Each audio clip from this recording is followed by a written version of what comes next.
Hi and welcome back to Peterford Magic lesson 3 of 5 in this series. Thank you so much for all the positive feedback so far. It's been really cool. In today's lesson we have how to palm a card, double left and a pinky break as we go through. One magic trick this week is called magnetic cards, a really cool trick. As always, there'll be all sorts of tips and tricks as we go through the lesson. So grab yourself a pack of cards and let's jump straight in. Okay, the next move is called palming a card. This is another phrase you're going to hear through lots of different magic tricks. It's called palming a card. Now, you need to have, your hands obviously need to be big enough to be able to palm a card over the top. So I'm going to take you through the best techniques on how to do that. Now, the best way I found is if you pull off the top card just slightly, as you coming over to neaten up the deck, that is when you can do it. Now, see the card is here. Now, what you want to try to do is not have your thumb sticking out like this and saying hello to everybody. This is a good sign that your hand is not in a natural position. Okay. Now, what you can do is hold your hand and look at a natural hand position that your hands would fall to the table. Okay, and this will apply to many tricks that you learn, whether it's card magic or coin magic or red balls or anything you want to conceal in your hands. Is you want to practice holding your hands in the most natural position. If I was concealing something in the ball of my hand here, the worst thing I can do is hold my hand like this, because I think, oh, that looks a little bit unnatural. So you want to have it as natural holding position as you possibly can, and it's the same with palming a card. Now you can practice it. If you place the card in your hand, just as so, it's going to be just underneath your little finger there, and it's going to rest just in the palm of your thumb, just as so. Now try to keep your thumb in a little bit. If I hold my hands like this, it's not going to be exactly the same, but as natural as you can. But try to keep that thumb. This is the telltale sign, the old thumb sticking out. Try to keep it in. Now I've got a card concealed here. Now the audience member can place a card on top. Let's say they choose the 7 of spades. Now they place the 7 of spades on the top. Now as you come over, I've dropped the card on top. Okay, now you're ready for the double left, and they can see their card, 7 of spades. Okay, so that is a perfect way to use the palming into a routine. So let's do it one more time. So I'm going to place my hand over the top. I'm going to push off the top card with my left hand, and I'm going to it's just going to pop up. This is something you need to practice. The audience member is going to be in front of you. You're going to be talking. You're going to push it off, and as you come over, you're going to take the top card, as so.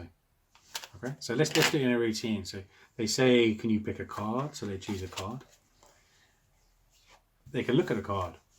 8 of clubs. Now, as they're looking at the card, you come over. You steal a card. So you're palming it. You ask them to place it on the top. So they place their card on top, and then you place the palm card on top. Now they know they've just placed the ace, the 8 of clubs. You can come over, you take a double left, and you take their card that they just placed on top. You place the 8 of clubs in the middle. You do a click, and then here it is, back to the top. Okay, so let's do it one more time. So the audience member takes a card. They have a look at the card, 7 of spades. You're going to come over, you're going to palm a card in your right hand. You ask them to return their 7 of spades to the top of the deck. You can do it on the table if you like. So they've just placed the 7 of spades to the top. You're going to come over and drop the card. So now the 7 of spades is second from top, but they think they've just placed it on top. Now you're going to do a double left. You push it off. You put your little pinky break in. So you have your double left there. You take off the 7 of spades. Now you can give it to them, or you can just put it into the deck. So you place it in the deck. You snap your fingers, and it jumps straight back to the top. So that's palming a card. Coming over, taking a card. I'm doing it here, and no one knows. You can't see the card. It is a little bit angle. You have to keep your angles. Be a little bit wary. You don't want to start sending the card over, but you can keep your card as natural as possible for palming the card. And then there's so many tricks you can do with this. And then you can come over, and then you're ready. It's a great way to get the card second from top. So that is palming a card. Another great effect you can use with the glimpse is a trick called magnetic cards.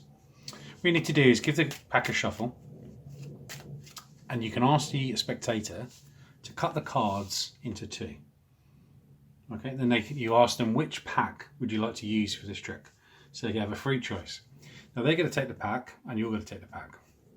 You're going to ask them to go through the cards and pick out any card they like and then return it to the top of the deck.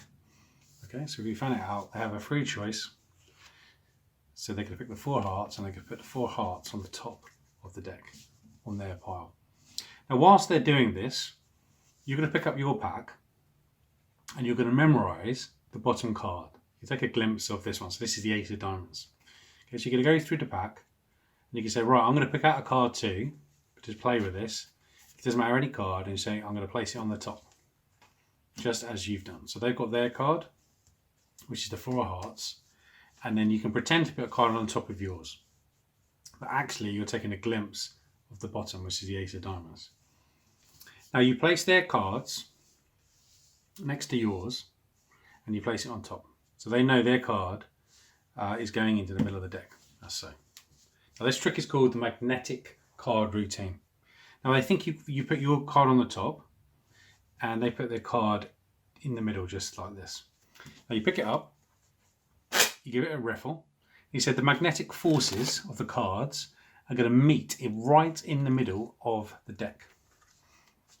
So he fans the cards out and you're going to tell them your card is the Ace of Diamonds. And as you come over, you've got your ace and their card right in the middle next to each other. This is called the magnetic force. So just to go through that again, you cut the pack in half. You can do it or they can do it. So a little pack. They're going to go through the pack and pick out any card they like. This time is the Jack of Hearts, and they're going to put it on top. You're going to do exactly the same. You're going to pick out any card and put it on top, but you're going to actually take a glimpse of the 7 of Hearts. And then you can place it on top of their cards. But they think your card is there. Now you can tell them what your card is, 7 of Hearts, and they can tell them what their card is.